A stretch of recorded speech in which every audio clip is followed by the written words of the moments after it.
Just what is our trouble? That's what I want to know. Our trouble is Miss Damien. Miss Damien again. She's as pretty as a picture and as stubborn as a mule. But this time, there's a lot more involved than just her opinion.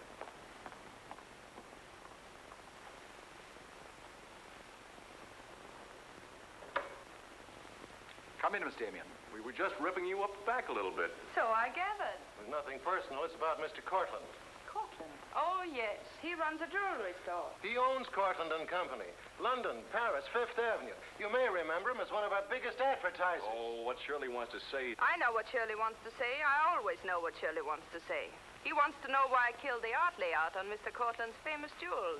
And I understand the April number goes to press without it. That's right. In the first place, it's no art layout. It's a press agent's dream. But the result is we stand a good chance of losing the Cortland account.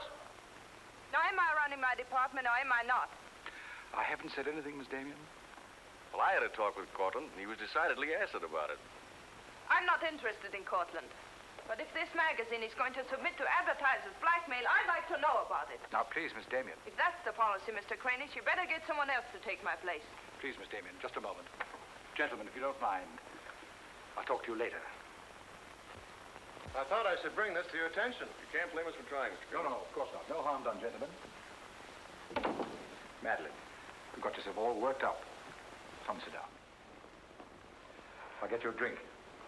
No, thanks. I don't want one. No? What is this private blackmail of yours? Threatening to quit in order to win an argument. Oh, I'd just as soon quit. I mean it. Now, tell me, what's happened? You're all wound up. What's bothering Oh, you? nothing's bothering me. You know I don't want you to quit. I won't go into my personal feelings, but you are the best art editor we've ever had. How's the insomnia? Oh, I found some new sleeping pills.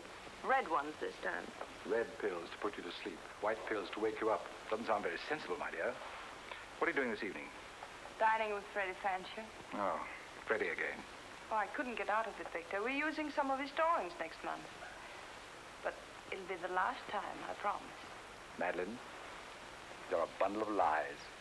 A very lovely bundle. Beautifully tied together. I'm trying to be honest, but you won't believe me, will you? No, my dear. Because I don't really think you believe yourself.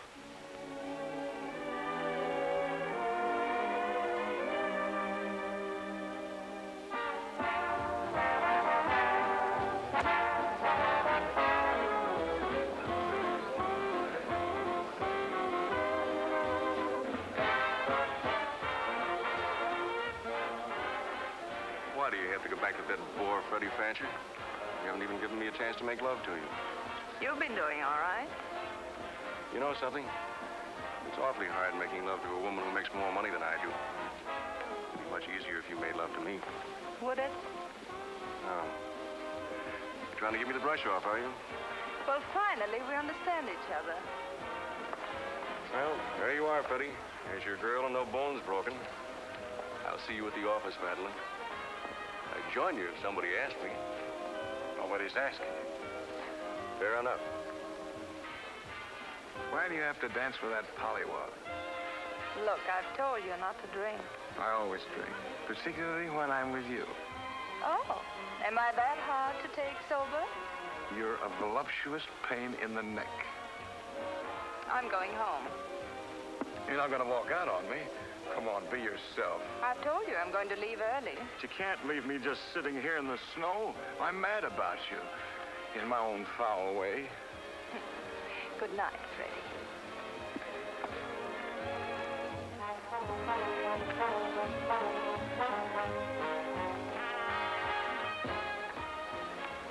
Any chance of getting a cab, Jim? I'll try, Miss Damien. Oh, Miss Damien, here's someone I know you're anxious to meet. Mr. Felix Cortland, one of our most prominent advertisers. How do you do, Miss Damien? How do you do? Mr. Garrett is the soul of tact, don't you think? He's just been telling me all about you. Oh, I hope he wasn't that blunt. Oh, you needn't worry. I always form my own conclusions. Can I give you a lift anywhere? My car's just outside. No, thank you. They're getting me a cab. Oh, I'm very sorry. I'm sorry, Miss Damien. There isn't a cab around. Oh, how long do you think it'll be? It's hard to say.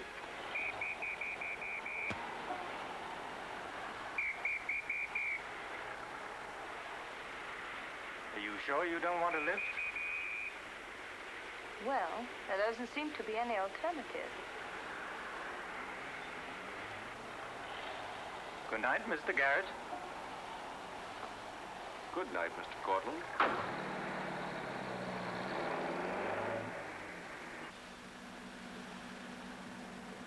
I wasn't very polite, was I? Neither was Garrett, for that matter. Oh, he always enjoys uncomfortable situations. You still feel uncomfortable? No. Frankly, I don't. Good, nor do I. You know, you're not at all what I imagined. No? No. The big international jeweler. I happen to inherit a business that runs itself very nicely. As a matter of fact, you don't look like an art editor. More like a work of art. That layout on your jewels is still a wretched piece of copy. I can only admire your good taste. And I'm still not going to print it. I wouldn't try and persuade you for the world. Mr. Cortland, I think you're a very dangerous man. I only wish it were so. The truth is, I'm a very ordinary one.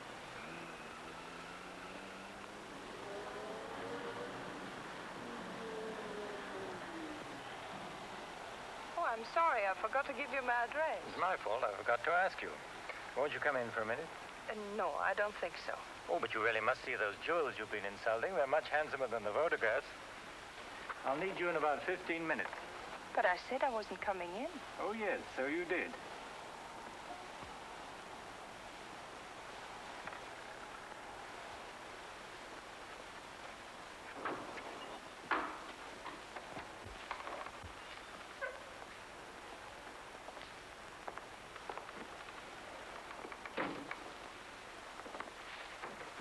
Let me take your wrap. Well, I'm only going to stay a minute here. Of course.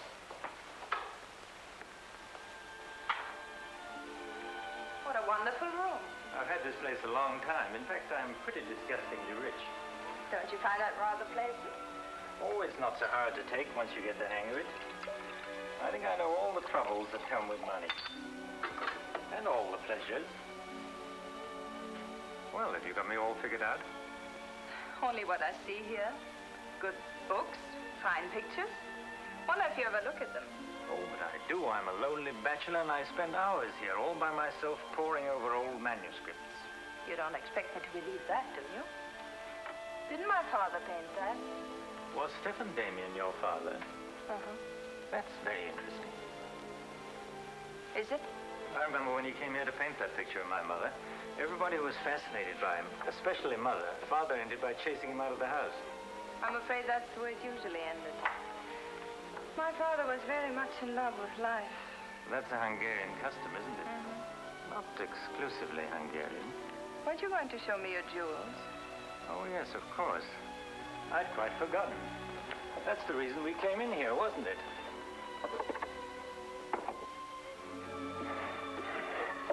You ought to feel very flattered, Miss Damien. This safe is one of my darkest secrets.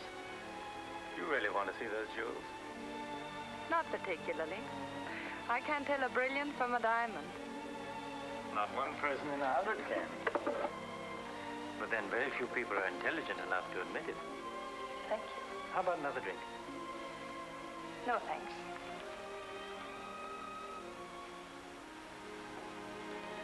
You know, you need relaxing.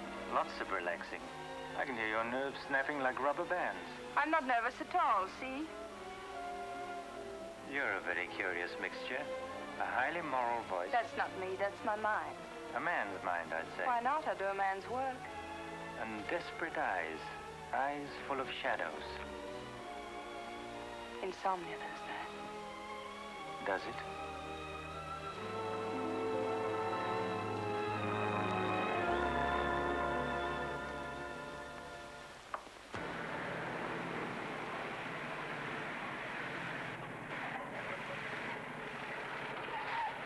Anything doing? Not a thing. You know, it's getting me down eating in these hamburger joints. One thing you gotta learn, eat where the truck drivers eat. They know the right spot. Say, I saw a funny thing up the road just now. Good-looking dame sitting in a car all alone. Yeah, what was she doing? That's just it. She wasn't doing nothing, just sitting there. I got a rule about women. If they ain't breaking the law, let them alone.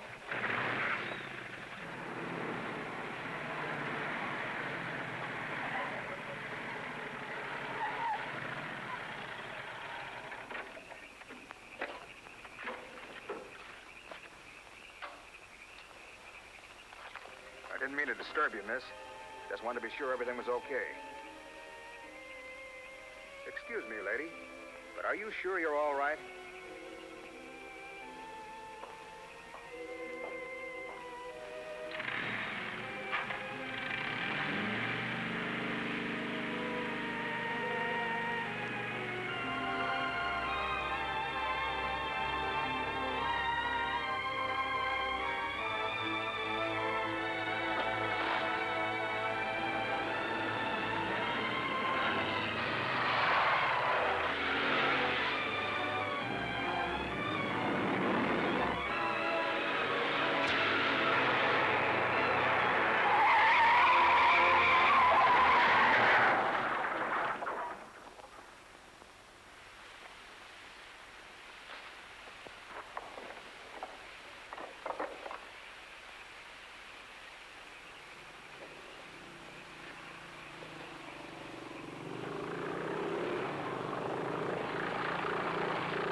How is she?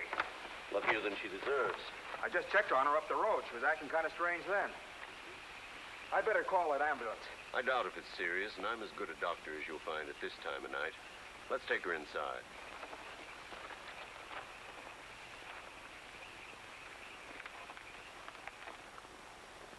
Well, no bones broken. Bruises, that's all. I think you better rest here for the night. I'm a little surprised. You're a beautiful young woman. You've been in an accident. You haven't asked for a mirror. Perhaps that fits with the way you were driving tonight. Perhaps you find the idea of living not very attractive.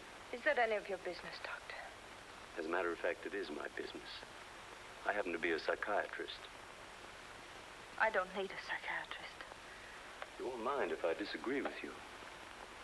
Here's a beautiful young woman, apparently well-to-do, apparently in good physical condition, who just doesn't care what happens to her.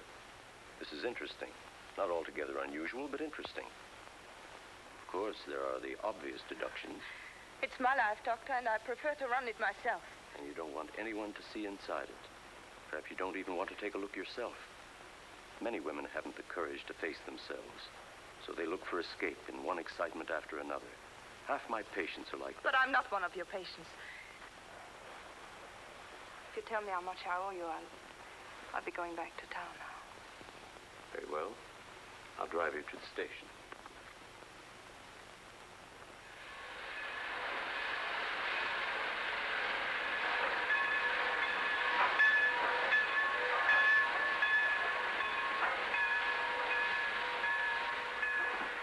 Miss Damien, you're an intelligent woman, not an idiot.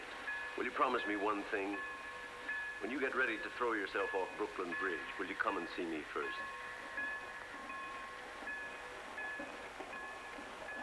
Goodbye, Doctor. Dean. Miss Damien, I'll give you her secretary. Miss Damien's office? No, Mr. Cortland, she's not here yet. Shall I have her call you? Yes, Mr. Cortland. Where's Glamour, Puss? She hasn't come in yet. Well, who sent these? Mr. Felix Cortland. Mr. Cortland. That's very interesting. She never misses, does she? Mm-hmm. Jealous. If I'd given it any thought, I could have predicted it. Gladys, I won my bet. She's got a new boyfriend. I guess those dames gotta have new excitement all the time. Yeah, here today, gone tomorrow. Personally, I don't see what she sees in it all. Is that any concern of yours? No, Miss Damien. I didn't hire you to gossip about my private life. No, Miss Damien. Go get your money. You're through.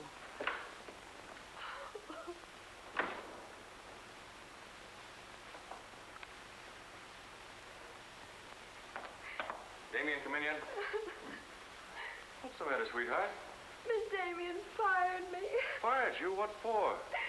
He heard me talking about Mr. Cortland. Cortland, eh? Don't you worry, baby. I'll fix that. I understand you fired June. That's right. What's the idea? I don't like people to gossip about me. You don't, eh? No, I don't. Well, it's pretty late to be thinking about a thing like that, and it's a rotten trick to take it out on your secretary. Get out of here. You don't think your life is a secret, do you? Boys were betting 8-5 this morning that the Cortland layout would be in the next issue. You're disgusting. Madeleine, why don't you get wise to yourself? Everybody else is. One romance after another. That's your whole life, and you adore it. Get out. You try to dress it up with pretty words, but you don't fool anybody. They know what you are, and you'll never change. Get out! You don't care because it's too much fun.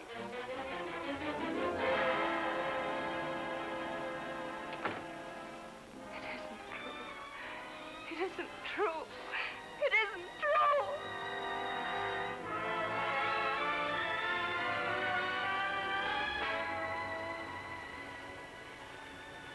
I'm a little surprised.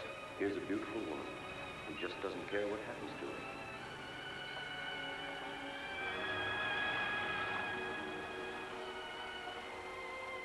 Many women haven't the courage to face themselves, so they look for escape in one excitement after another.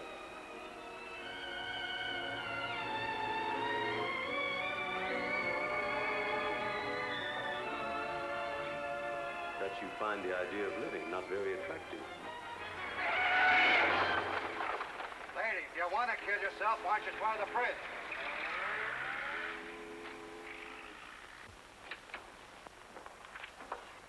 I'm glad I was right. An intelligent woman, not an idiot. Sit down here. That's it. Now, if you feel like talking, just go ahead and talk. You're afraid, aren't you? Well, it's our job to find out why.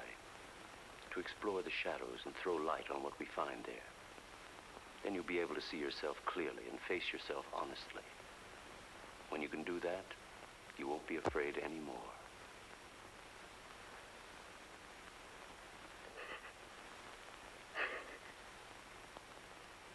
I was living with my father. Mother had left him before we came to America. I was 10. And to me, the way he lived seemed romantic and wonderful. He was a successful painter, and women adored him. He went his own way and did what he pleased. Just as you've been trying to do? I suppose so. But why? Did it make him so very happy? Oh, I was certain he was the happiest man in the world. Until he killed himself. Then you couldn't understand why he did it. You understand now? I think I do. Did you ever do any painting yourself? I used to. Why'd you give it up? Oh, didn't pay enough. And besides, I didn't want to be like my father. I wanted my own life. And have you been living your own life? Of course I have. The kind of life you really want? I don't know. I don't know. Don't you think you've been hiding from yourself? Did you ever try and discover the person you really were deep down underneath? I never cared to. I'm not so sure I do now. In that case, I'm afraid I can't help you. But of course, that's entirely up to you. Shall we go on then?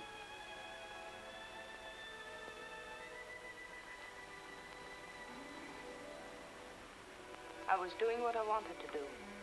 Paying my own way and making my own rules. Nobody was hurt. Nobody but yourself. And it didn't really make you happy, did it? Wasn't that because down underneath you knew there was something missing? Something important? I suppose so. That would worry you, wouldn't it? And then you would drug yourself with the excitement of more excitement. Oh, I know the pattern, Miss Damien. You're suffering from a disease of the times. A neurotic malady as commonplace as chronic alcoholism. Suppose for a moment that you were an alcoholic. They're much the same, you know. Unsure of themselves underneath and seeking reassurance from new excitement. Instead of getting at the cause, the drunkard solves his problem by taking another drink. This, of course, is no solution. And eventually we find him sprawled hopelessly at a bar, without the strength or even the desire to save himself. I can't go on with this. You're not helping me. You're insulting me. You've been insulting yourself, Miss Damien. Insulting your body and insulting your soul. Your life hasn't been gay and glamorous at all. It's just been muddled and senseless. You know that now. And if you really want to change it, you can start right away. Now it's up to you.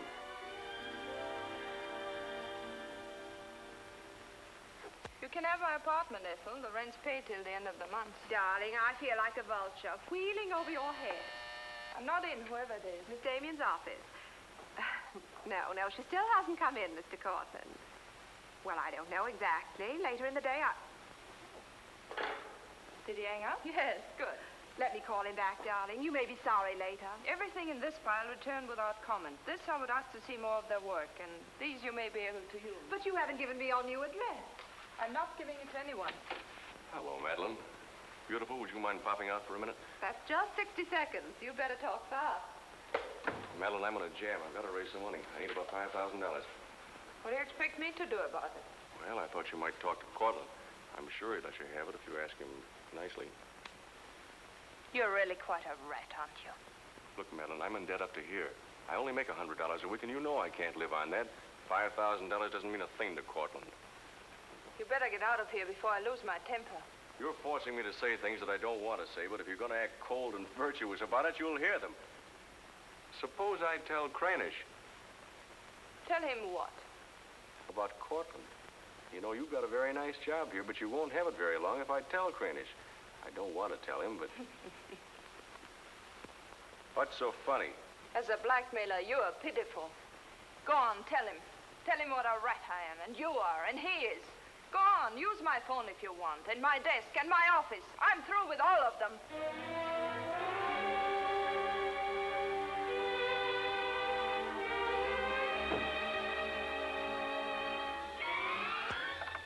Boulevard Magazine.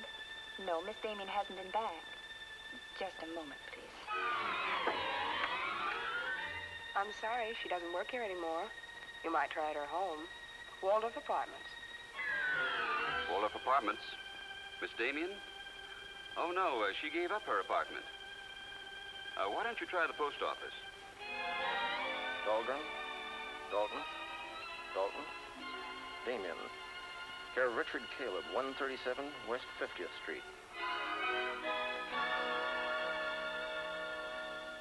Well, I've nothing to tell you except that Miss Damien has taken my advice as a doctor. She'd been living in an area of infection, and she's removed herself from it. I take it you consider me part of the general contamination. Now, you've come here for information, not diagnosis. I usually charge a fee for insulting people. I'm willing to pay for data of any kind. Yes, I gathered that. But I have nothing for sale. I suppose you're being very ethical, but I'd like to talk to Madeleine. In your presence, if you wish. Miss Damien is living under a different name in a different world. She told me to tell you, if you inquired, that she was busy growing a new soul. Now, would you please keep off the grass? Goodbye, Mr. Cortland. Bye, Doctor. Doesn't it ever worry you, playing the Almighty in this fashion? Not particularly. I'm used to it.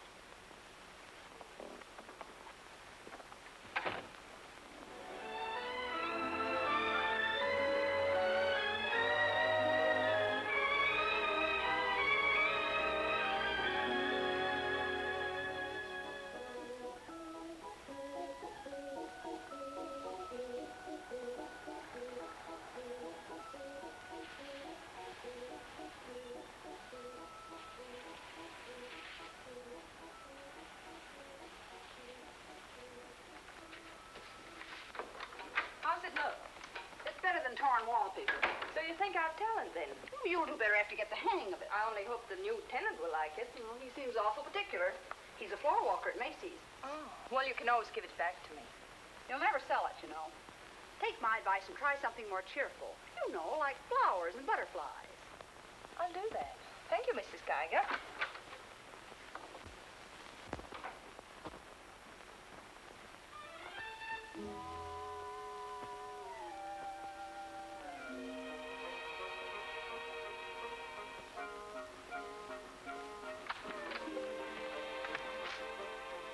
Thanks.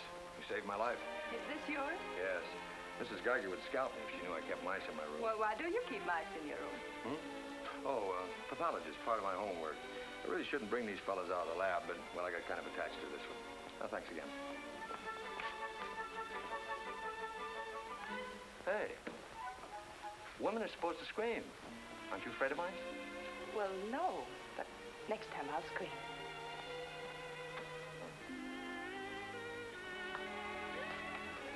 Good afternoon, Miss Green. Hello, how's the work going? Oh, all right. Keep at it.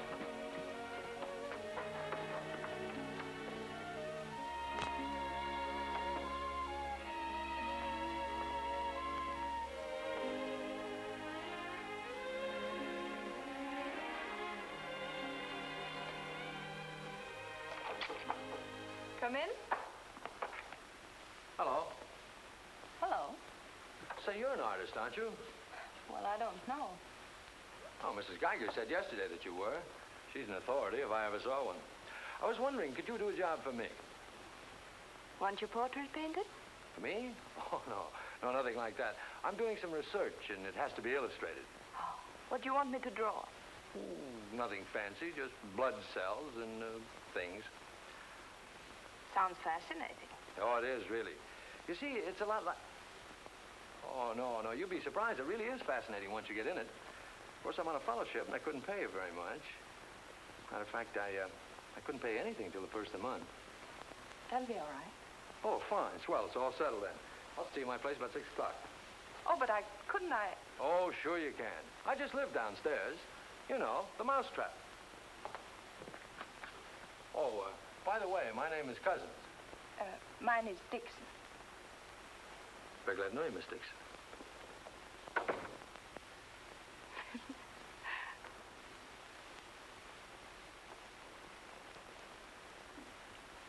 Just what am I drawing? Am I allowed to find out? Sure. Effect of anti-reticular serum on cell tissue. That's all I wanted to know. Oh, say, that's quite good. I'll take it to the lab with me in the morning. Just about ready for the next one. Do you realize it's 12 o'clock? Oh? I haven't had my dinner yet. And you haven't either. Oh, gosh, I'm sorry, but well, I got so wound up on this. So did I, but now I'm hungry. Well, tell you what let's do. We'll go out and eat. That's a brilliant idea. I'll get your coat. Do you do this all the time? Only since I got out of the Army. I was lucky to get this job of research. Now I've got to get it finished. Then what? Oh, then I go back to Oregon and become the usual respectable small-town doctor. No mice? No. No mice. Head colds and belly aches. $5 a visit. Maybe you'll like it. You'll get some rest. Oh, I'll get plenty of rest, all right, but I don't think I'll like it. You folks going out this time of night? That's right. We're meeting a few friends at the Busy Bee cafeteria. We don't want to miss the floor show. We'll have to hurry. See that he eats. He hasn't got any more sense than a goose. I'll feed him with a spoon. Got onto it first up in a little town in Germany while I was still in the Army. I'd met a couple of Russian medical officers who were working on anti-reticular, and well, they were pretty steamed up about it. Pie, sir? No, thanks. We got together the first night over a bottle of vodka. I remember the town was still burning. Well, maybe it was the vodka, but anyhow, we got to talking about anti-reticular, and, well, I guess I got pretty excited. You mean you speak Russian? Over a bottle of vodka, anybody speaks Russian. Care for some coffee? No, thanks, I've milk. Oh, one, please. At any rate, I promised myself that night that just as soon as the war was over, I was going to do a job of this. You haven't stopped to eat ever since. That's an error I'm just about to rectify. $1 even. There you are. Thank you. Thank you. You, sure you've got everything you want? Oh, yes, thanks. You know, I don't think you're much of a doctor. Do you call this a sensible diet? Pancakes and pickles? Well, scientifically, there's two kinds of diets. The kind that doctors prescribe and the stuff they eat themselves. Oh, but you're always in such a rush. You can't make scientific discoveries that way. Sure you can. Take Banning. He saw some flies nibbling at a piece of pancreas. Figured out that there must be sugar in, and 1 minute he had the idea for insulin. You know, you're a very lovely girl. You're not being very scientific, Doctor. Oh, but I am. It's the very heart of science. It's the truth. Let's talk about insulin. Insulin.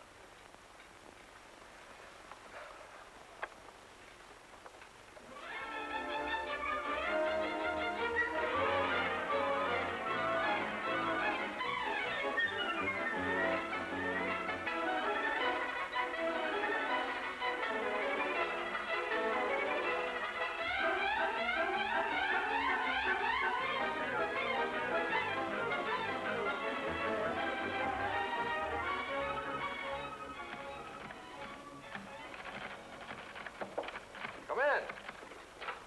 Hello. Hello. Say, did you buy these new manuscript covers? Yes, are they all right? Oh, sure, they're fine. How much they cost? Oh, nothing at all. Something like 20 cents. Oh, nothing at all, huh? You know you can buy a pair of good mice for 20 cents? David, I have some wonderful news. I just sold a picture. No fooling. Who bought it? The floor walker downstairs. He said it's almost as good as a photograph. Well, the man has great taste. Oh, I think it's wonderful. I'm proud of you. And I'm a little proud of myself, too. David Cousins on anti-reticular. Oh, David, it looks fine. It's important, isn't it? I mean, not just to you, but really important. Well, it won't cure all the ills of man or beast, but yes. Yes, I think it may be important. And I also think that I better hand it in before I start changing it again. Like to come along? Oh, could I? Well, sure. Why not? I think you've been drawing blood cells long enough. It's time now for you to meet one of them face to face.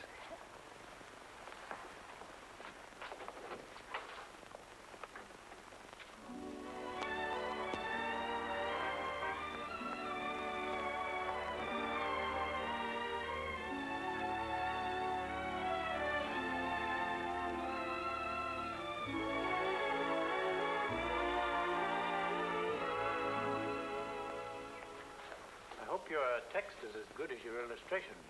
I hope so, too, sir.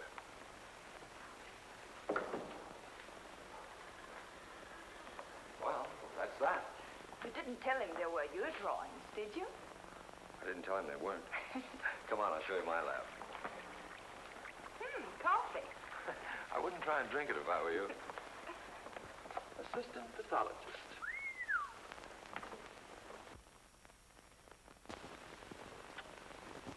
Well, this is me. How do you like it? I think it's wonderful. But how do you find anything in this place? Been here for 6 months and I haven't lost anything yet. Doesn't matter anyway. The boss okays my research, I'll be out of here in a week. Back to Oregon? Yes, back to Oregon. All that way just to make a living. Is it as bad as all that? Oh, what's the use in kidding, Madeleine? I'm so much in love with you, I can't see straight. I haven't done any work in here for days. I just sit around waiting until I can see you. I know.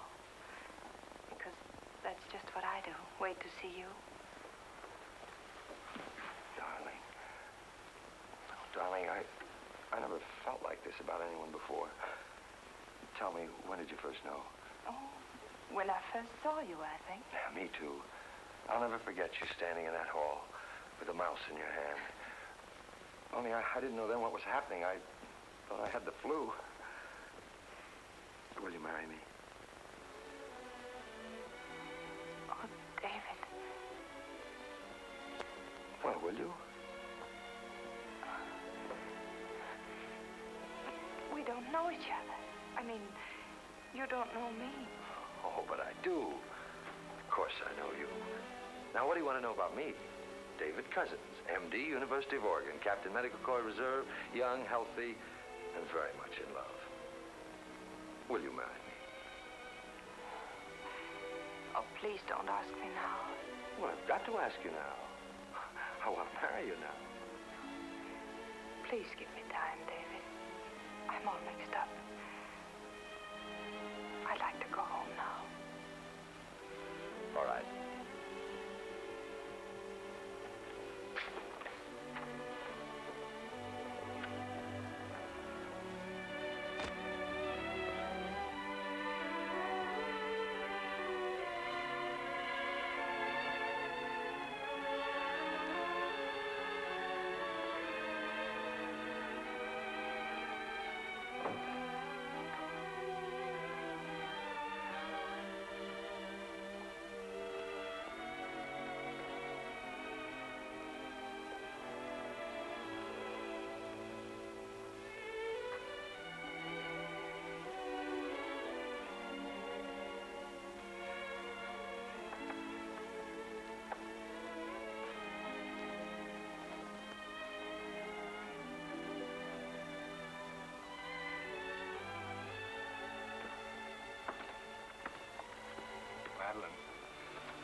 haven't answered a rather important question I asked you.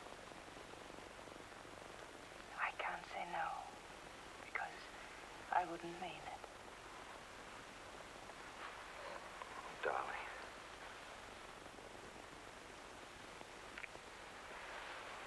David, I do love you.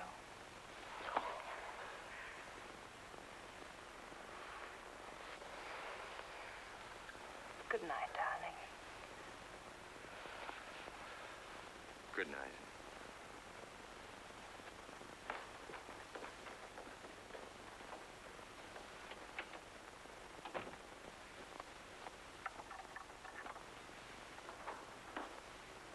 Hadn't you better close the door?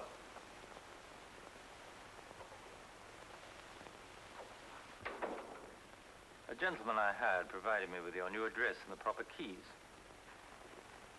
Suppose someone had seen you. You wouldn't have cared, would you? I didn't think it mattered. You see, I expected to find you wretched and lonely, grappling with your complexes. Rather naive of me. Will you please go? Of course I'll go. But before I do, wouldn't you like to tell me about him? Why? I'm in love. Now, laugh if you want. I don't feel like laughing. I've always wondered if it were possible for people like you and me. And you think you've really got it? Love eternal, the fireside, the slippers, the whole thing? Yes, the whole thing. I'm very glad for you. And I think I'm a little sad for myself. You haven't told him, have you? Told him what? Well, about me, for instance. Why should I tell him? You're absolutely right. You shouldn't. Men prefer to keep their illusions, don't they? Please go. If you ever need me, you will let me know, won't you? And don't call the past too many names.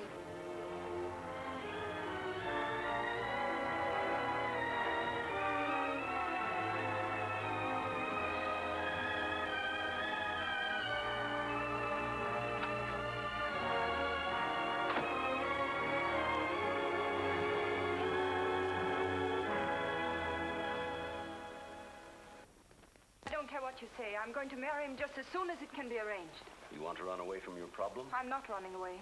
You are, you know. You're looking for security from someone else instead of building it within yourself. But I love him. I can't talk to you if you don't believe me. Falling in love doesn't cure everything overnight. What do you mean? Let's be honest. There's a side of you that hasn't fully changed. Isn't that true? That is true, isn't it?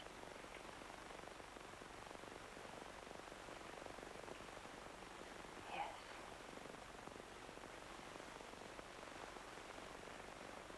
Have you still not told David about yourself? I couldn't tell him.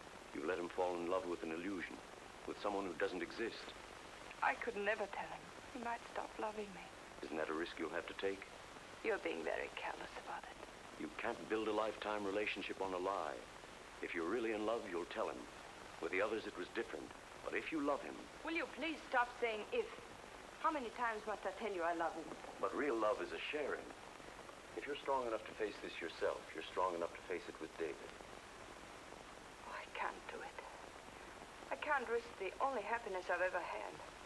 That's up to you, Miss Damien.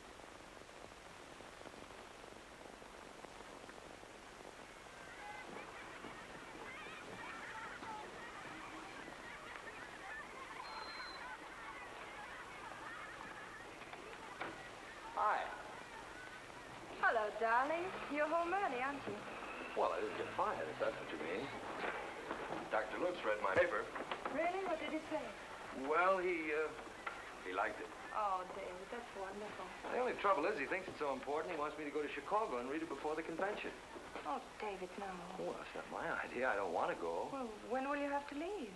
Tonight, got to catch the 8 o'clock plane. And when will you come back? Oh, I don't know, a few days. But I tell you what, as soon as I get back, let's get married. You can get a license in 3 days, and it only takes 15 minutes to get married. You still want to marry me, don't you? Oh, more than anything in the world.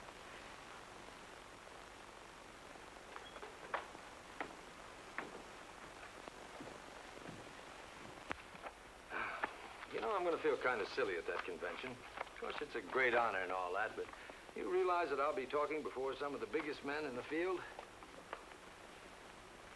What's the matter, darling? Nothing. I was just thinking how I'd feel if you didn't love me. Oh, don't be silly. Not a chance. David, could you ever stop loving me? Oh, that's really a gruesome thought. Of course not. Even if there was a reason? The world is bothering you. Nothing. I just wanted to be sure. Sure about what? That you loved me and not an illusion you built up about me. Scientists can't believe in illusions. I believe in you. You're the best thing that's ever happened to me. 4 shoots. I wonder if that'll be enough. Come to think of it, it'll have to be. That's all I've got. Socks? Well, that just about does it. Madeleine, was there something special on your mind? Something that you wanted to tell me? Just that I love you, that's all.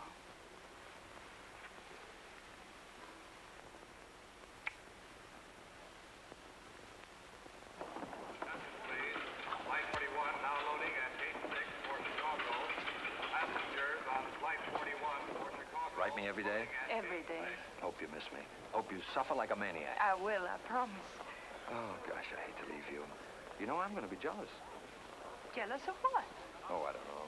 Nobody, everybody. Just jealous. Darling, I belong to you, don't you know that? I'm only alive because you love me. We'll be married the minute I get back. Well, look who's here. If it isn't Madeleine. How are you? It's been a long time. David, this is Mr. Garrett. I used to work with him on a magazine. Howdy, Garrett. I quit the racket, though. Or perhaps the racket quit me. Garrett's doing some confidential work for me now. How are you, Miss Dixon? This is Mr. Cortland, David. Dr. Cousins, my fiancé. You're a very lucky man, Doctor. I think so. Well, goodbye, Miss Dixon. My congratulations to you both. Oh, thank you. Good night. Good night. I don't believe a minute of it, do you? Garrett, you're a very cynical man. You don't believe in true love. You don't think Madeleine does either, do you?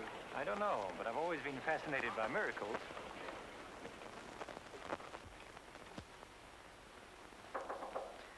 Come in. Telegram for you, Miss Dixon. I thought I'd bring it up myself. I thought it might be important. Bad news? He won't be back till Friday. That's men for you. You never can count on them. Oh, I forgot. A doctor somebody called you, said you were to call Miss Ethel Royce. She's been trying to get in touch with you. Friend of yours? Yes. I suppose you got your own reasons, but you ought to get out and see your friends instead of sitting in this room all day and all night. Thanks, Mrs. Geiger. None of my business, mind you.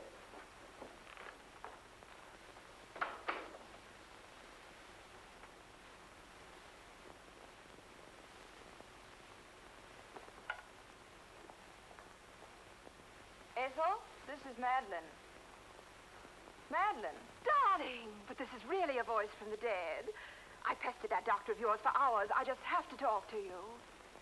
Well, what about? Will you remember that art supplement, the one you started? Well, I do need your help, dear. I'm in an awful mess. Sorry, dear. I'll never come into that office again as long as I live. Oh, but I wouldn't ask you to do that. Just meet me somewhere. It'll only take an hour, I promise. Well, if it's just the two of us. All right. I'll be there at 5. Oh, so relieved. We were really desperate. Wonderful. I'm just dying to see you. Bye, dear. She'll do it. Good. Wonderful thing, professional pride. It never dies. How'd you sound? Awful. What do you expect? Too bad. Victor, I don't want you to be there. Wouldn't think of spoiling your reunion, my dear. I don't trust Madeleine, doctor or no doctor. Nor you either, my sweet.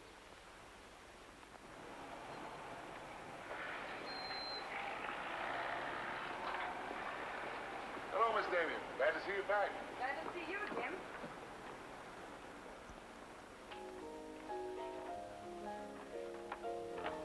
Hello, Luigi. Is Miss Royce here? She just came in, Miss Damien.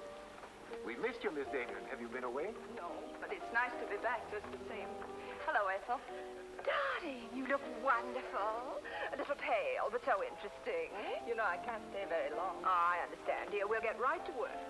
The usual, Miss Damien? Well, I don't know, Carl. You'd better. Wait till you see the mess I'm in with the supplement. All right, Carl. Darling, I'm just dying to hear what you've been up to. You must tell me everything. But there's nothing to tell. Come on, let's go to work.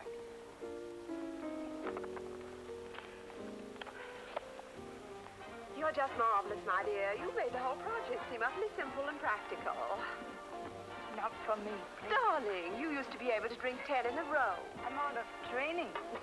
No one would know it, my dear. You seem just like the old Madeleine again. It's the surroundings. What do you say we have dinner and go to a show? No, really, I've got to stagger home. Madeleine, my dear, this is a surprise. Victor, hello. What good fortune running into you like this? Do you mind? Don't let us fool you, Madeleine. He heard me making the date with you. It's true, but I'll deny it.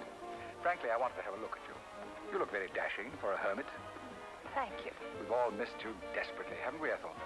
As though our little hearts would break. What about a drink with your old boss? I Please. had enough. 3 of whatever it is. I've got all the data we need on the supplement. Good. What about the data on Madeleine? No data. Now, if you'll excuse me, I You really can't have... go now. Look who you'll run into. He's seen you. Mr. Garrett no longer graces our staff. What happened? You've got to be utterly gritty. Say nothing of a slight discrepancy in his accounts. Mr. Garrett believes that the world owes him a gay life, no matter who pays for it. Well, hello, stranger. How are you? Wonderful. Nobody here seems particularly glad to see me. Should we be?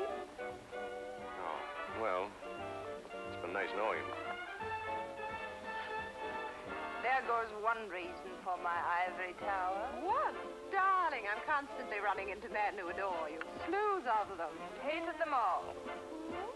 I know what you're thinking. I had an odd way of expressing my distaste. Not odd, darling. Shall we say just, moody? Well, here's to memory.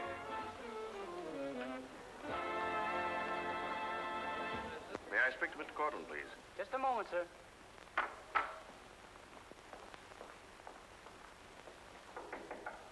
Just a minute.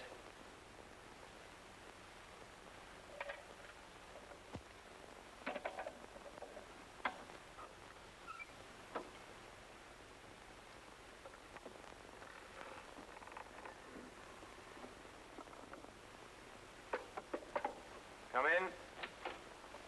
Mr. Garrett on the phone, sir. All right. Hello, Garrett. I have some interesting news. Do you know who's here? Madeleine. How considerate of you to call. By the way, I've just been through the stones in my safe, and one's missing. The stone's not terribly important, but you're the only person who knows about my safe, and the fact is you did have my keys for quite a while yesterday. What are you getting at? Only that I don't like thieves. But you're being ridiculous. Let me come over and talk about it. There's nothing to talk about. I'm taking it up with the police. But, Cortland, you can't do that.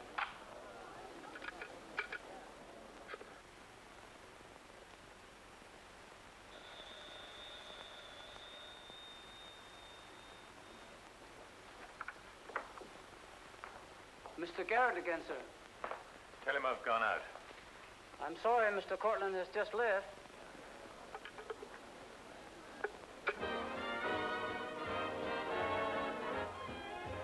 Are you all right, darling? Of course I am. You're not going to disappear again. Oh, yes. Back to my treetop. It's raining. Let me drive you home. Oh, no. Ethel wouldn't approve. Good luck, my dear, in your treetop. Bye, darling. Well, Let's face it, she's a changed woman. she'll never change, darling. She's just got herself a new set of words, that's all.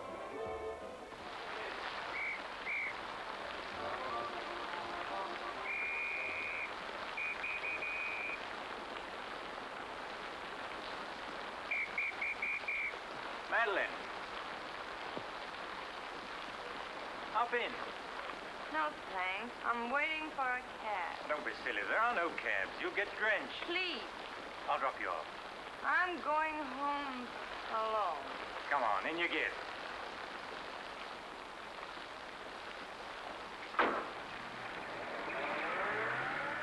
I hope you didn't get too wet. Your concern is touching, Quite a coincidence finding you in the rain. is it? I can't lie to you, especially when there's no point to it. I was informed you were playing hooky. You're detestable. I'm really not detestable at all. I happen to be very fond of beauty, which shouldn't be a crime in your eyes. Please, no debates. I'm a little dizzy. A good dinner will soon take care of that. Why do you always hound me? You know I despise you and everything you stand for. There's always a chance I may be able to improve your opinion and your manners. I'm sleepy. You know you're very lovely. Please don't bother. I'm not listening.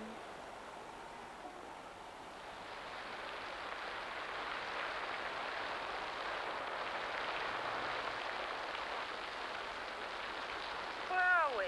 Don't you remember you visited here once upon a time? You're foul. You said you were taking me home. You forgot to mention the subject. A significant omission, as your friend Freud would say. Come on, I'm getting soaked.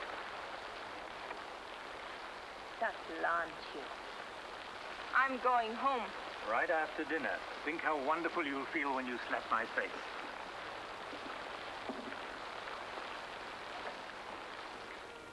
That'll take the chill out of your bones and maybe even your heart. Still cold? Oh, no. It's quite warm in here. Good. Thanks.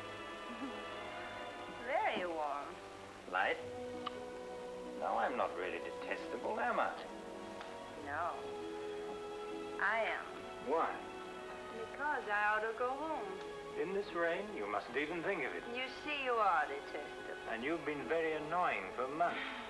Madeleine, we belong together. You know that. No, I don't know that. Of course you do. We feel the same way about life. You're not making sense, Mr. Courtney. Why make sense? Doesn't this make more sense than talking and lying? No sense at all. Then what would you call it, darling?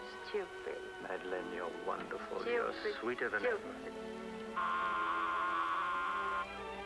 I'd better see who it is.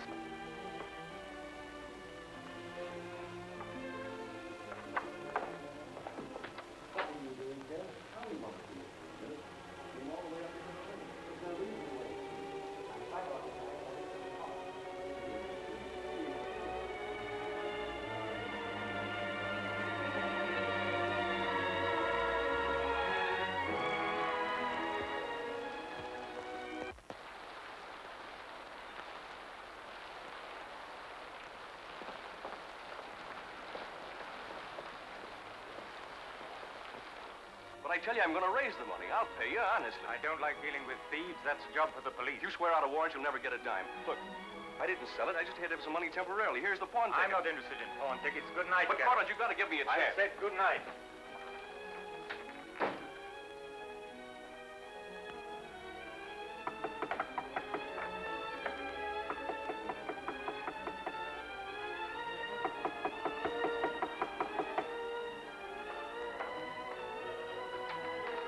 You've got to let me talk to you. Let me explain this. You stupid fool.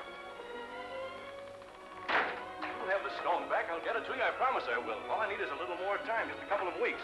What are you doing? Phoning the police. You can't do that. I'm not going to let you ruin me.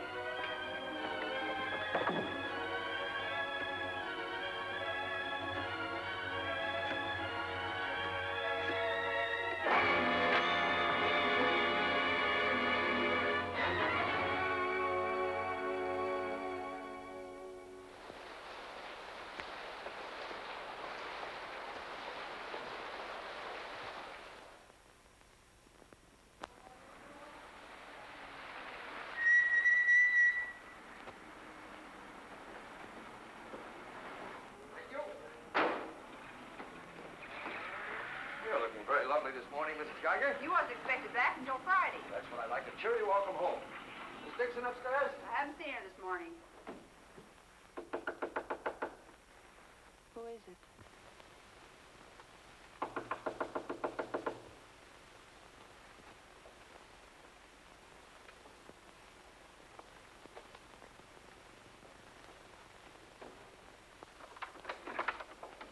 Hi. Darling. Oh, I couldn't wait till Friday. I just said my little piece and ran out on them. Oh, I needed you so badly. I feel lost without you. Don't ever leave me again. Oh, that you can depend on.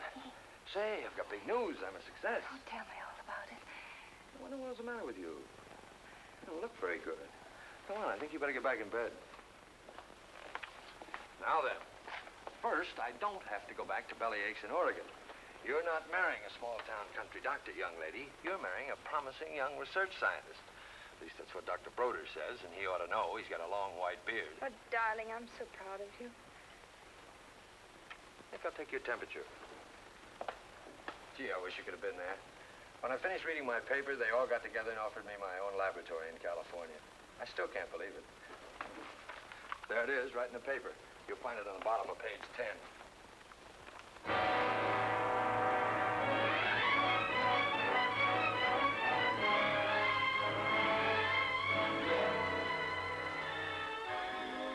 He makes you feel that you're really important. You know what he said to... Madeleine, what's the matter? David. Oh, darling, you're cold as ice. You've got a chill. You stay right here. I'll be back in a minute. Oh, don't go. Don't leave me. I'll only be a second. I want to get a hot water bottle and some more blankets.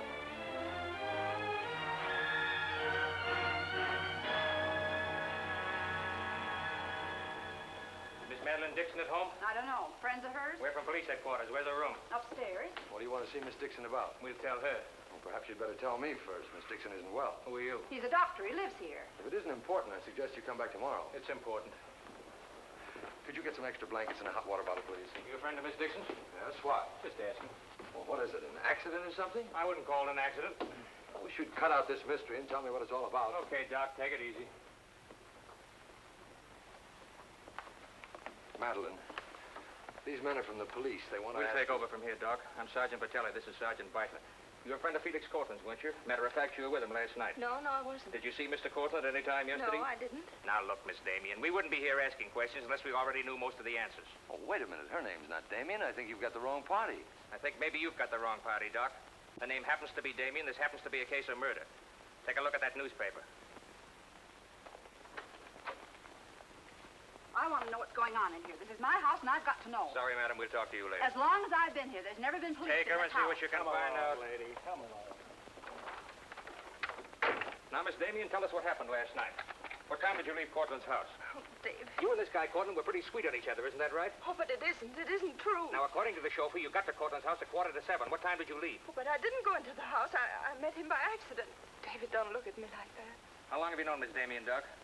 Not very long, only a few months. Know that she was mixed up with this guy, Cortland? Oh, but it's a lie. David, it's a lie. Okay, so you didn't go into the house with Cortland? No, I didn't. He wanted me to come to the house, but I wouldn't do it. Oh, I didn't go into the house. I didn't, I tell you. Who you telling, me or the doc here? Did you get anything? She came in about 9. In a cab? No, she was walking in the rain. Landlady said she looked kind of wild-eyed. What about Cortland? He was here, all right. He visited her a couple of weeks ago. Get the date? Yeah, April 10th, around midnight. Anything else? The landlady thought that Cortland had a key to this place. She was kind of vague as to how he got it. I didn't give him a key. David, you can't believe that. I've got his key ring here. This one fits. He had a key, all right. But I didn't give it to him. Where are you going? Oh, David, don't leave me. I didn't kill him, I swear. I didn't kill him. Who cares whether you killed him or not?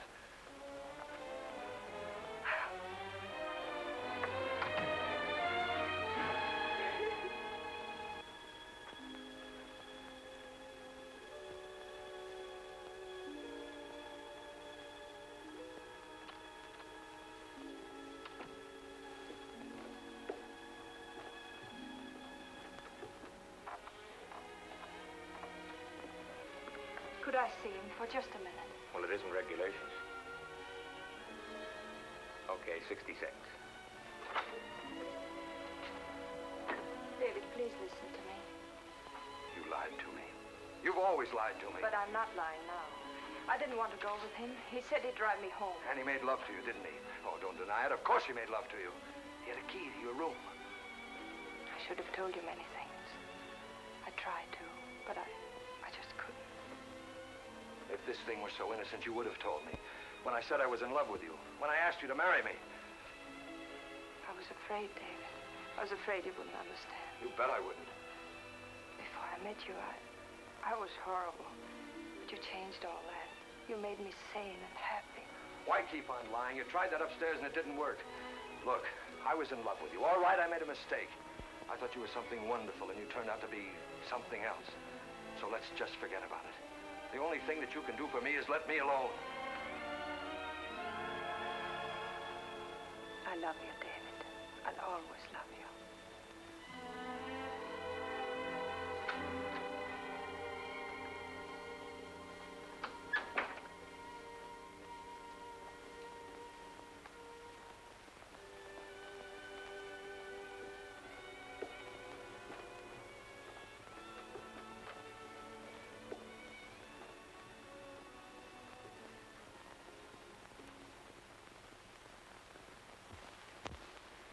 So, ladies and gentlemen of the jury, the prosecution will prove beyond a shadow of a doubt that Madeleine Damien is guilty of the premeditated murder of Felix Cortland.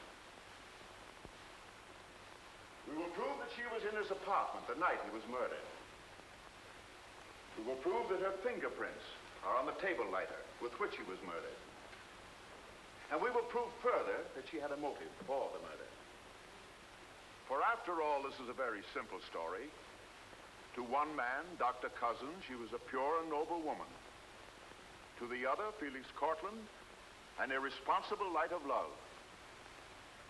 Too self-indulgent to be faithful to the man she wanted to marry. Too weak and lacking in character to break with Cortland. Her twisted soul was bent on a heartless deceit. To make one man believe what all others knew to be a lie. And when Cortland threatened to expose her, she went to his apartment to plead with him in the only way she knew. She embraced him.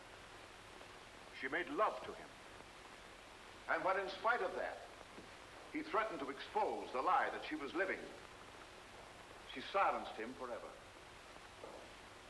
Ladies and gentlemen of the jury, the state asks you to find Madeleine Damien guilty. Guilty of murder in the first degree. On the night Mr. Cortland called on the defendant, did you let him into her apartment? I certainly did not. How did he get in then? He must have had a key of his own. The key of his own? Where was the defendant when he arrived? Out to the doctor, I suppose, pulling the wool over his eyes.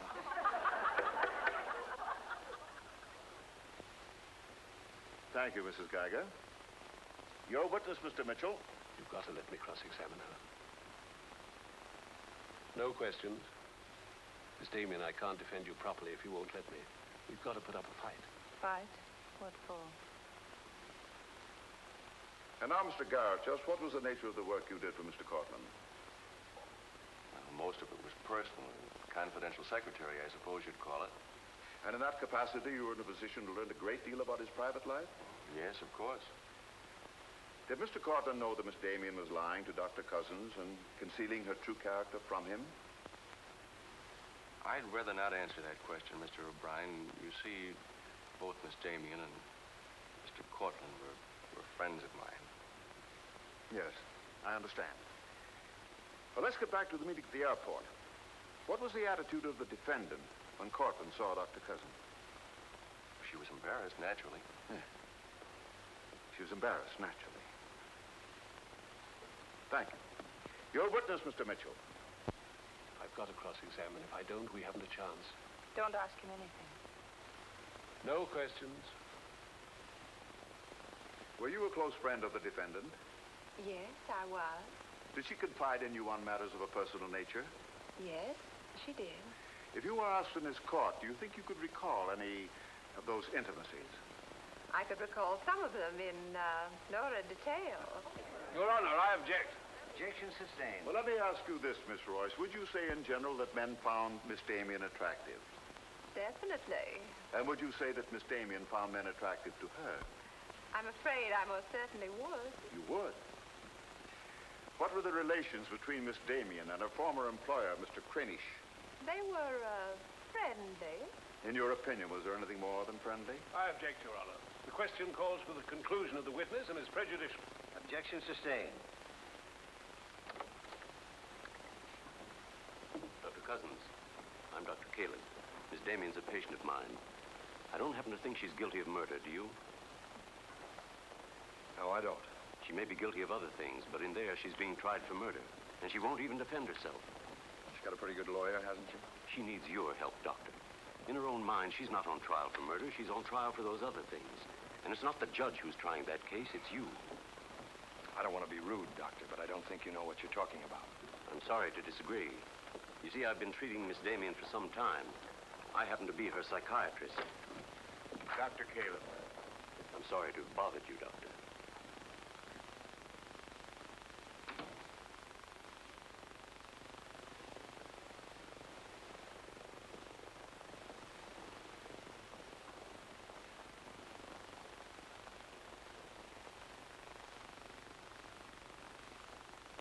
Your name, please? Richard Caleb. You're a psychiatrist? I am. Miss Damien came to you as a patient? Yes. Did she come of her own free will?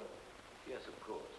Isn't it true, Doctor, that people do not go to psychiatrists unless they consider themselves, well, shall we say, not well balanced? In general, that's correct. As a matter of fact, wasn't Miss Damien on the verge of committing suicide when she made her first visit to you? Your Honor, I object. Well, no matter. We'll prove that by other witnesses. However, is it not true that people who come to you as patients come with problems? Objection. Objection overruled. Well, Doctor? There'd be no point in their coming to me if they didn't have problems. So the defendant came to you with a problem. Do you mind telling us, Doctor, in your opinion, just what was Miss Damien's problem? That is a confidential matter between doctor and patient. I'm afraid I can't discuss it. Well, during the course of your treatment of Miss Damien, did you ever discuss her relationship with Dr. David Cousins? Yes, we did. Well, bearing in mind the fact that she's engaged to be married to Dr. Cousins, do you think she was as frank with him as she should have been? As a matter of fact, I urged her to tell him everything. And did she? Not to my knowledge. Well, why not, Doctor? Why didn't she? I'm afraid you'll have to ask Miss Damien about that. Did you ever meet Dr. Cousins? Yes, just a few minutes ago. Well, I'm sure you found him a reasonable, intelligent young man, and yet the defendant refused to confide in him. Having met Dr. Cousins, I think I can see why Miss Damien hesitated to confide in him. Do you mind telling us why?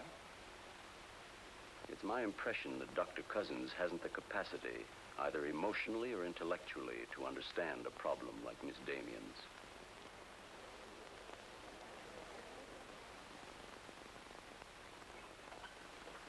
How's the trial going, Doctor? Not very well, I'm afraid. There's a Dr. Cousins in your office. Oh? He said you weren't expecting him. As a matter of fact, I was expecting him. Hello, Doctor. Sit down, relax. Tell me, is this a professional or a social call? Dr. Caleb, you said some pretty rough things about me this afternoon. Yes, I did, didn't I? I think I'm entitled to an explanation. So do I. As a matter of fact, I'm very glad you came over.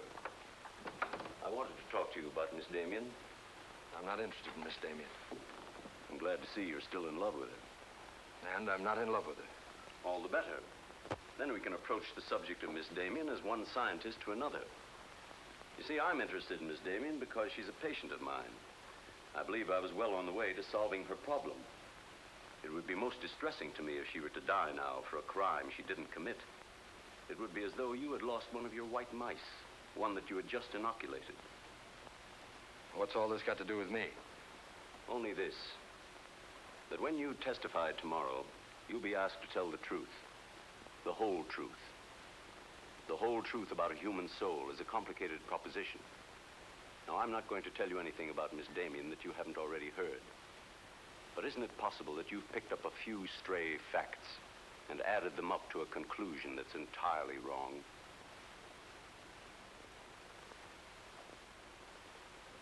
Won't you sit down, Doctor?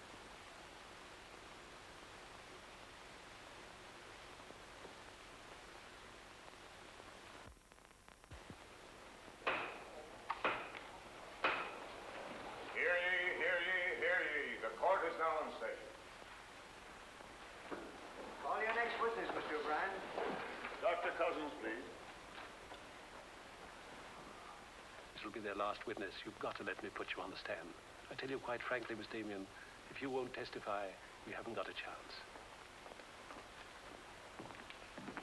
Raise your right hand. You solemnly swear to tell the truth and the whole truth, nothing but the truth, so help you God? I do. Please be seated. Your name, please. David Cousins. Under what name did you know the defendant? Madeleine Dixon. Did she ever tell you her true name? No, sir. Did she ever lie to you about her identity? Yes, sir. How long did she continue to lie to you? Till the morning the police came. Did she ever tell you about her relations with Cortland? No, she didn't. You proposed marriage to the defendant, and she accepted you. Yes, sir. And still she didn't tell you about Cortland? No, sir. When did you first know of the true relationship between them? Same morning, the morning the police came. Oh, I see. And from the moment you met her until the day she was taken into custody, you didn't know the truth about her character. I object, Your Honor. Mr. O'Brien, haven't you covered your point? Well, Your Honor, I'm merely trying to clarify for the jury the true nature of the defendant's motive. Proceed. Back. One more question, Dr. Cousins. If you had known the truth, would it have affected your love for the defendant? Your Honor, I must protest. Let him answer. Objection withdrawn. And now, Dr. Cousins, if you had known the truth, would it have affected your love for the defendant?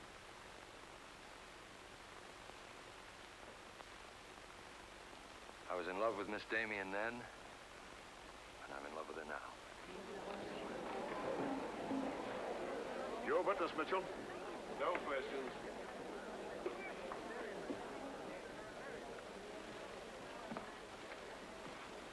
Did you really mean it? Yes, I really meant it. I can't believe it. Now will you let me put you on the stand?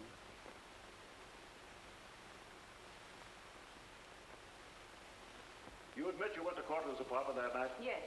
He made love to you? Yes. Did you have any conversations about Dr. Cousins? No. Positive? Yes, I am. Well, tell me, Miss Damien, were you in love with Felix Cortland? No, I wasn't. Were you in love with Dr. Cousins? Yes. Oh. But you went to Cortland's apartment nevertheless. Yes, I told you that. You were in love with one man, yet you chose to visit the apartment of a man you didn't love. Did you go of your own free will? Yes. Mr. Cortland didn't force you or threaten you? No. Then why did you visit him? I don't know. I made a mistake. You made a mistake. As you've told us on several occasions that you and Mr. Cortland were interrupted by a mysterious intruder. Can you tell this jury anything definite about that person? Anything at all? No, I didn't see him. You didn't see him? I only heard his voice. You seem very certain it was a man. It was a man. What did he say? Well, I don't know. They were talking in the hall. I couldn't tell what they were saying. Yes, you heard a voice. You're willing to swear it was a man, and you couldn't hear what he said. Now, what sort of a person do you think would be calling at that time of night? A bill collector? A man selling magazines? Or perhaps even a burglar? Why not a burglar? Mr. Cortland was a very wealthy man. He must have been a very timid burglar because nothing was stolen. Of course, you realize that Mr. Cortland kept his jewels in a vault at the store? Not all of them. He kept some at home in his safe. Safe? What safe? The one in his living room? You didn't by any chance see that safe, did you, Miss Damien? Yes, I did. The court, please. This is the first we've heard about a safe. I ask for a recess to examine the apartment. Well, Your Honor, we've been all over the apartment. But if there is a safe, and if it has been robbed... Gentlemen, court is adjourned until tomorrow morning. I suggest the district attorney and attorney for the defendant examine the apartment together.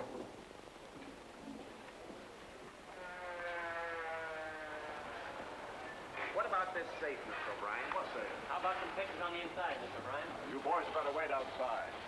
I may have a statement for you when I come out. Mr. O'Brien. Huh? Mind if I tag along? I don't know why you're sure. The fine witness you turned out to be. Didn't help that, sir. All right, Garrett, where's the safe? Me, Mr. O'Brien? I don't know of any safe in here. I didn't think you did. If you want an unbiased opinion, I don't think there is a safe. Well, here's the learned counsel. Perhaps he knows. Where's the safe, Mitchell? My assistant's checking the location with Miss Damien. He'll be along in a minute. Oh, you're on a dead one. While we're waiting, maybe Mr. Garrett could tell us where the safe is. I've asked him, he doesn't know. I don't understand that, Mr. Garrett. You were very close to Cortland, weren't you? That's right. I'm sure if there was a safe in here, I would have known about it. At least I would have seen the key to it. The answer's very simple. There is no safe. What did you find out? I got the dope on him, Mr. Mitchell. Splendid. It's over here in this bookcase. You were wrong for once, Mr. O'Brien. Could be. What do you know about that? Have you got Cortland's keys? There they are. Thank you. That looks to me very much like a safe, Mr. O'Brien. Yes, it does, doesn't it? But not like a safe that's ever been robbed. I don't think a good burglar would leave those behind. Well, I guess we're right back where we started from. Well, I've seen all I want. How about you, Mitchell? You win this round. Lock it up, sir. Yes, sir. See you in court, gentlemen. I'll give you a lift, Doctor? No, thanks. Sergeant, I have some papers here, Mr. Cortland's I'd like to put in order. Do you mind if I stay? It's all right with me. We're finished with the place. Thank you very much. Anything I can do for you, Doctor? Oh, I was just curious about something. I've never seen a safe like that before. One that operated with a key. Come to think about it, I guess I haven't either. Normal assumption about a safe is that the lock works on a combination. Yes, I guess most of them do. I was wondering how you knew that this one worked with a key. You said you'd never seen the key to it. Did I say that? Uh-huh. I guess I must have said something I didn't mean. Oh, I see. There could be another explanation. Really? Yes. That you were lying when you said you'd never seen the safe before. You're not serious, are you, Doc? I'm a scientist, Mr. Garrett. When we get hold of an odd fact, we consider every possible explanation. We make some of our most important discoveries that way. Well, it must be fascinating work. Yes, it is. Suppose I had known about that safe, which I didn't. What would that prove? Frankly, nothing. But it does suggest a theory. You were very close to Cortland. You knew about the safe. Maybe the safe was robbed. Perhaps he found out about it. He was quarreling with a man in the hall the night he was killed. Maybe that man was you. That's a very interesting theory. Yes, isn't it? Well, as I said, I'm a scientist. When we hit on a theory like that, the next thing we do is to test it. That's all I'm doing. I see. Then you won't mind having a little talk with the police? No. Why should I? Fingerprints. But then, of course, if you've never seen the safe before, you won't mind them checking it for yours. Oh, certainly not.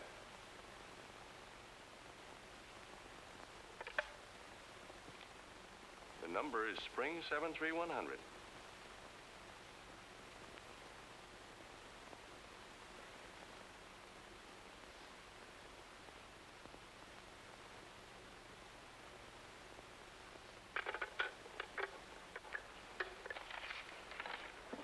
Okay, Doc. No hard feelings. Don't you think this sort of thing is rather out of your line, though? I guess maybe you're right. Bye, Doctor. Goodbye.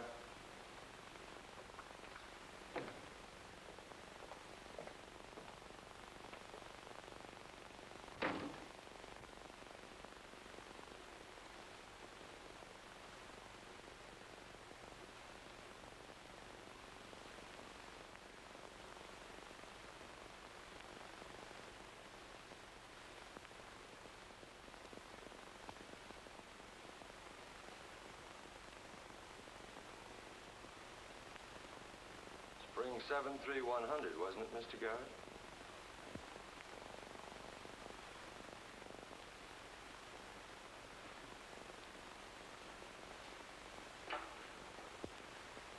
I guess maybe I underestimated you, Doctor.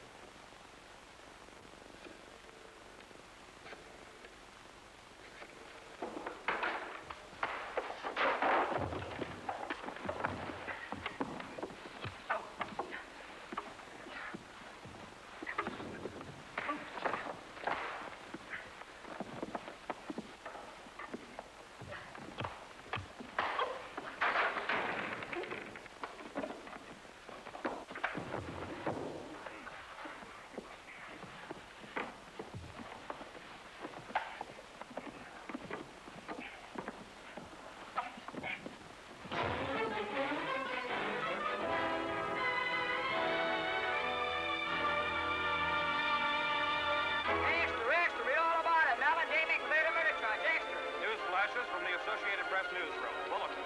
Madeleine Damien has been exonerated of the murder of Felix Cortland. Full confession by an ex-employee, Jack Garrett, is in the hands of the district attorney. It was a trial marked by many surprises. Notably, the beautiful defendant's startling disclosure of the jewel vault hidden in the apartment of the late diamond importer. So beautiful Madeleine Damien goes free, and Broadway is tipping its hat today to the young doctor who engaged the murderer in a battle royal. Miss Geiger, I've been looking for Miss Damien. Have you seen her? She's gone. She asked me to give you this. Gone? Well, where did she go? I couldn't get a word out of her, but I know she left for the airport more than an hour ago.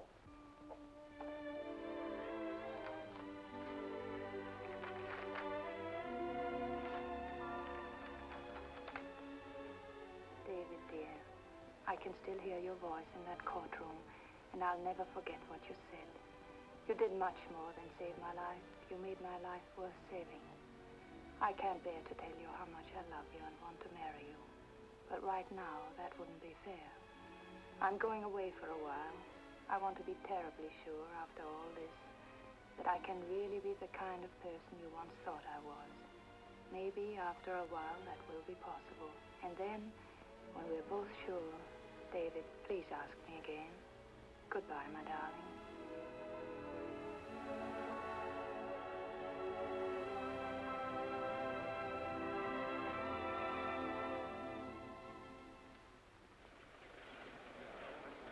Passengers on Flight 41 loading at Gate 6. Will you try and see him once in a while? Of course. You see, I want to be sure of myself. I'm sure of you. Are you really? After what you've been through, I'm very sure. Goodbye. I still think you're making a mistake.